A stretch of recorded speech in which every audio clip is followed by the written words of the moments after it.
आराध्य के चरणों में वंदन।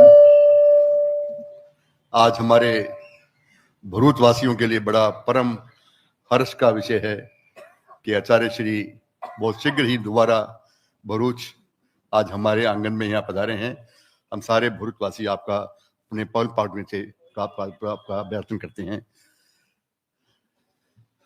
भरूच बहुत पुरानी नगरी है। इसे लिखा गया है भृगु कच्छ, महर्षि भृगु के नाम से प्रसिद्ध कोई जमाने में हुआ करती थी।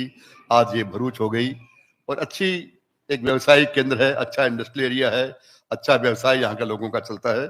यहाँ आचार्य श्री का पधारना हुआ और हमारा भी यहाँ पर लास्ट 25-30 सालों से लगभग हमारा ये व्यवसाय है। हम भी यहाँ पर आते जाते रहते हैं। परंतु भाई मालूम थानमल जी मालूम तो यहाँ के निवासी है ही, मैं तो प्रमाण नहीं आता रहता हूँ। पर एक बात अच्छी लगी हमेशा, आचार्य श्री का व्याख्यान सुन करके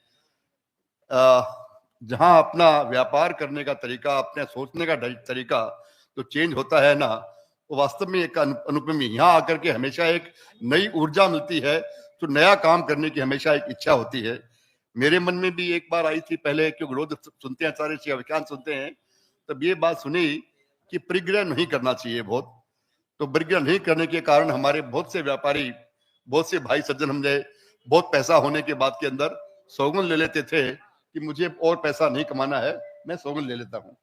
मेरे मन में भी आई आज से 50 साल 40 साल पहले कि मैं भी अब क्यों कमा रहा हूँ, मुझे भी सौगंध ले लेना चाहिए। फिर मेरे मन में तुरंत ध्यान आया कि भरत चक्रवर्ती 6 खंड के राजा, भरत चक्रवर्ती 6 खंड के राजा, हम तो उसकी सुई की नोक के बराबर भी नहीं है।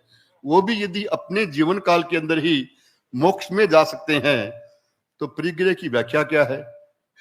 उस दिन मेरे परिग्रह की व्याख्या दिमाग में आई। परिग्रह वस्तु नहीं है, परिग्रह आसक्ति है। जितना परिग्रह, जितना पैसा कम है, कई बार उसकी आसक्ति ज्यादा पैसे वालों से भी ज्यादा हो सकती है। मैंने ये भी देखा। उसके बाद मैंने वापिस मनोयोग से एक बात समझ में और आई कि जैन धर्म की एक बड़ी अच्छी बात है अनासक्ति। जहां हमने अपरिग्रह के बारे में, अनेकांत के बारे में, अहिंसा के बारे में बहुत सुना है, परंतु अनासक्ति एक ऐसा विशिष्ट तत्व है कि उसके कारण से यदि हम काम करते हैं, 3 बात समझ में आती है। अपना अनासक्ति से खाएंगे यदि तो हमारा शरीर ठीक रहेगा, अनासक्ति से हमारा परिवार को देखेंगे तो हमारा परिवार ठीक रहेगा, अनासक्ति से यदि हम अपना व्यापार करेंगे, बिना आसक्ति के करेंगे, अनासक्ति से करेंगे तो हमारे सारे व्यापारिक निर्णय ठीक होंगे। मैंने भी जब अनासक्ति को थोड़ा अपनाया तो लगा कि मैं पहले से मेरा व्यापारिक निर्णय मेरे और ठीक हुआ और मैं और आगे बढ़ने लगा, और उसका दोष भी नहीं लगा कि मेरी अनासक्ति थी, आसक्ति नहीं थी।